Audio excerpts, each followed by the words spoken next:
আসসালামু আলাইকুম প্রিয় শিক্ষার্থী বন্ধুরা, নিশ্চয়ই তোমরা ভালো আছো। আমিও ভালো আছি। তো আজকে তোমাদের জন্য একটি চমৎকার ভিডিও নিয়ে এসেছি। সেটি হচ্ছে আমাদের এইচএসসি রসায়ন প্রথম পত্র তৃতীয় অধ্যায়ে তোমাদের কাঙ্ক্ষিত টপিক হচ্ছে সংকরণ। যৌগের সংকরণে অংশগ্রহণকারী অরবিটাল সংখ্যা নির্ণয়।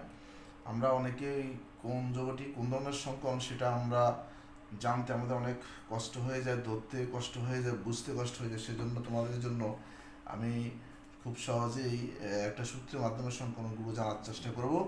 তো এই সূত্রটা হচ্ছে সংকলন is equals to X equals to half into A plus B minus C plus D, যেখানে এ হচ্ছে কেন্দ্রীয় পরমাণু সর্ববহিস্থ শক্তি স্তরের ইলেকট্রন সংখ্যা। একটা যৌগের মধ্যে কেন্দ্রীয় পরমাণু, যে একটা যৌগে একাধিক মৌল থাকে, মৌলটির একাধিক মৌলের মধ্যে যার যোজনী বেশি তাকে আমরা সেন্ট্রাল অ্যাটম ধরি বা কেন্দ্রীয় পরমাণু হিসেবে আমরা বিবেচনা করি।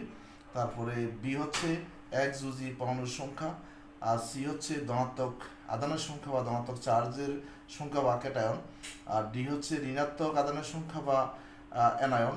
আমরা কতিপয় কেন্দ্রীয় পরমাণুর কিছু মৌলিক ইলেকট্রন বিন্যাস জানার চেষ্টা করব। যেমন বেরিলিয়াম, এর সর্ববহিস্থ শক্তি স্তরে দুইটি ইলেকট্রন থাকে। তো বোরনের সর্ববহিস্থ শক্তি স্তরে বোরন হচ্ছে 5, 1s2 2s2, এখানে 1 হবে। এখানে বহিস্থ শক্তি স্তরে ইলেকট্রন সংখ্যা হচ্ছে 3। আর কার্বনের সর্ববহিস্থ শক্তি স্তরে ইলেকট্রন বিন্যাস হচ্ছে 1s2 2s2 2p2, অর্থাৎ 2s2 2p2। এখানে সর্ববহিস্থ শক্তি স্তরে ইলেকট্রন সংখ্যা হচ্ছে 4। নাইট্রোজেনের ক্ষেত্রে সর্ববহিস্থ শক্তি স্তরে ইলেকট্রন সংখ্যা হলো 1s2 2s2 2p3, 3 2 5, 5টি বহিস্থ শক্তি স্তরে ইলেকট্রন। ফসফরাসের সেম হবে 5টি ইলেকট্রন।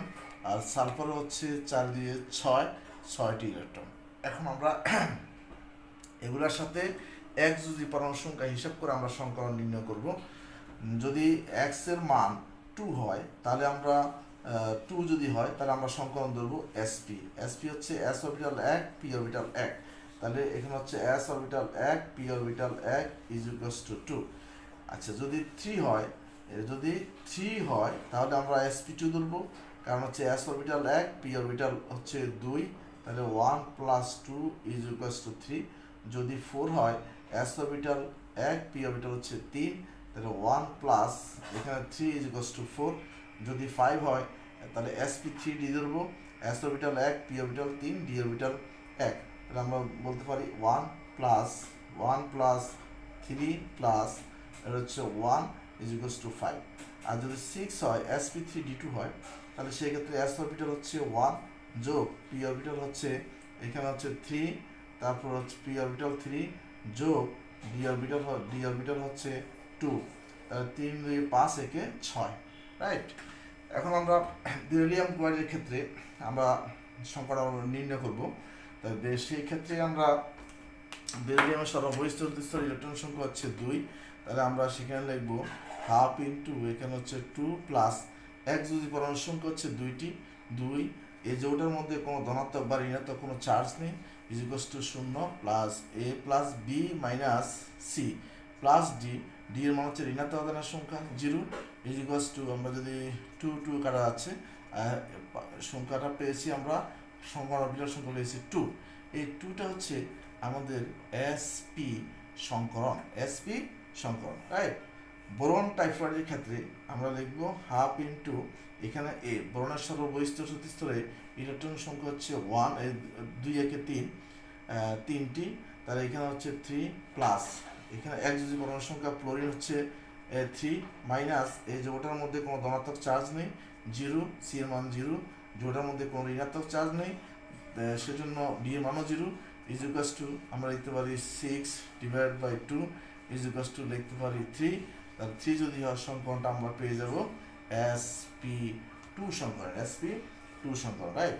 অ্যামোনিয়ার ক্ষেত্রে আমরা লিখবো হাফ ইন্টু নাইট্রোজেন সর্ববহিস্থ শক্তি স্তরে নাইট্রোজেন 5টি আছে ইলেকট্রন, তাহলে 5 যোগ এক যদি পরমাণুর সংখ্যা হচ্ছে 3 মাইনাস ধনাত্মক আধান নেই প্লাস ঋণাত্মক আধানও নেই, ইজ ইকুয়ালস টু 5 3 হলো 8/2 ইজ ইকুয়ালস টু লিখতে পারি 4 যদি হয় আমরা যদি 4 হয় তাহলে আমরা সংকরণ আমরা sp3, তাহলে এটা হচ্ছে sp3 সংকরণ। সিমিলারলি আমরা NCl3 ক্ষেত্রেও একই কন্ডিশন, হাফ ইন্টু নাইট্রোজেনের সর্বস্তরে 5 যোগ একযোজী পরমাণুর সংখ্যা হচ্ছে আমাদের ক্লোরিন, তাহলে আছে সংযুক্ত পরমাণুর সংখ্যা হচ্ছে 3 মাইনাস এটার মধ্যে কোনো ধনাত্মক আধান নেই 0, ঋণাত্মক আধান নেই 0, ইজ ইকুয়ালস টু এখানে 8/2 ইজ ইকুয়ালস টু আমরা লিখতে পারি 4। তারপরে ফাইনালি সংকরণ হচ্ছে sp3। PCl5 এর ক্ষেত্রে আমরা বলতে পারি হাফ ইন্টু ফসফরাসের বহিস্থ শক্তি স্তরে 5টি ইলেকট্রন সংখ্যা আছে। ইলেকট্রন হচ্ছে 5 যোগ একযোজী পরমাণুর সংখ্যা হচ্ছে 3, তারপর হচ্ছে মাইনাস যোগটার মধ্যে কোনো ধনাত্মক ঋণাত্মক নেই 0, is equals two 8/2 is equals two 4, যোগটা হবে sp3। সিমিলারলি মিথেন যোগের মধ্যে ধনাত্মক ঋণাত্মক কোনো চার্জ নেই, হাফ ইন্টু কার্বনের সর্ববহিস্থ শক্তি স্তরে বহিস্থ ইলেকট্রন সংখ্যা হচ্ছে 4, তো এই জন্য 4 প্লাস সংযুক্ত পরমাণুর সংখ্যা হচ্ছে হাইড্রোজেন হচ্ছে একযোজী, এটা হচ্ছে সংযুক্ত পরমাণুর সংখ্যা 4 প্লাস মাইনাস একযোজী ঋণাত্মক ধনাত্মক আধানের সংখ্যা 0, ঋণাত্মক আধানের সংখ্যা 0, তাহলে 4 প্লাস 4 8/2 ইজ ইকুয়ালস টু 4, সংকরণ হবে sp3।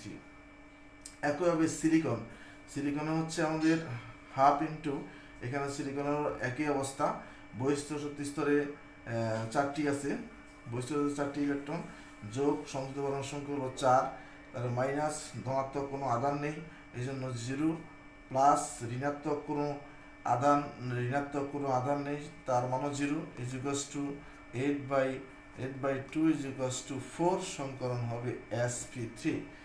H2 এর ক্ষেত্রে আমরা বলতে পারি এখানে হাফ ইন্টু অক্সিজেনের সর্ববহিস্থ শক্তি স্তরে আছে, অক্সিজেনের ইলেকট্রন বিন্যাস যদি আমরা করতে চাই এখানে আমরা করি অক্সিজেন পারমাণবিক সংখ্যা হচ্ছে 8, ইলেকট্রন বিন্যাস হচ্ছে 1s2 2s2 2p4, তাহলে সর্ববহিস্থ শক্তি স্তরে 6টি ইলেকট্রন, তাহলে 6 প্লাস একযোজী পরমাণুর সংখ্যা হাইড্রোজেন আছে 2টি, মাইনাস যোগটিতে কোনো ধনাত্মক আধান নেই 0, ঋণাত্মক আধান নেই 0, তাহলে এখানে লিখতে পারি আমরা 6 এখানে 8/2 ইজ ইকুয়ালস টু 4, যোগটির সংকরণ হবে sp3। অ্যামোনিয়াম আয়নের ক্ষেত্রে আমরা লিখব নাইট্রোজেন পরমাণুর সর্ববহিস্থ শক্তি স্তরে বিজোড় ইলেকট্রন সংখ্যা 5 প্লাস এখানে একযোজী পরমাণুর সংখ্যা হচ্ছে 4টি, মাইনাস ধনাত্মক আধানের সংখ্যা হলো 1, যোগ ঋণাত্মক আধানের সংখ্যা 0, তাহলে ইজ ইকুয়ালস টু আমরা লিখতে পারি 5 যোগ 4 9 থেকে 1 গেলে হবে 8/2 ইজ ইকুয়ালস টু 4, যোগটি হবে sp3 সংকরণ। একইভাবে ফসফরাসের ক্ষেত্রে সেম, ফসফরাসের বহিস্থ শক্তি স্তর আছে 5টি ইলেকট্রন, 5 যোগ সংযুক্ত পরমাণুর সংখ্যা হাইড্রোজেন একযোজী পরমাণুর সংখ্যা হলো 4, মাইনাস ধনাত্মক আধান এখানে 1টি, এখানেও ধনাত্মক আধানের সংখ্যা 1, যোগ ঋণাত্মক আধান নেই is equals two plus 0, is equals two 5 plus 4 9 minus 1, তারপর আমরা লিখতে পারি 8/2 ইজ ইকুয়ালস টু 4, যোগটির সংকরণ হবে sp3। সালফার ডাইঅক্সাইডের ক্ষেত্রে আমরা দেখাবো যে সালফারের সর্ববহিস্থ শক্তি স্তরে 6টি ইলেকট্রন আছে, তাহলে হাফ ইন্টু এখানে হচ্ছে 6 প্লাস, যেহেতু সালফার ডাইঅক্সাইডের মধ্যে কোনো একযোজী পরমাণুর সংখ্যা নেই তাহলে কাজেই একযোজী পরমাণুর সংখ্যা না থাকলে এটা 0 বসাবো, 0, তারপর হচ্ছে মাইনাস ধনাত্মক আধান নেই তাও 0, প্লাস ঋণাত্মক আধান নেই 0, ইজ ইকুয়ালস টু আমরা লিখব যে 6/2 ইজ ইকুয়ালস টু 3, যদি সংকরণ হবে sp2 সংকরণ, রাইট। একইভাবে আমরা সালফার ডাইঅক্সাইডের ক্ষেত্রে একই, তাহলে হাফ ইন্টু এখানে 6 প্লাস 0 মাইনাস 0 প্লাস এখানে হচ্ছে 0 is equals two 6/2 is equals two 3, সংকরণ হবে sp2, 2 একে 3। এইভাবে আমরা একযোজী দ্বিযোজী পরমাণুর সংখ্যা আমরা নির্ণয় করতে পারবো। এইভাবে তোমরা বাসায় প্র্যাকটিস করবে।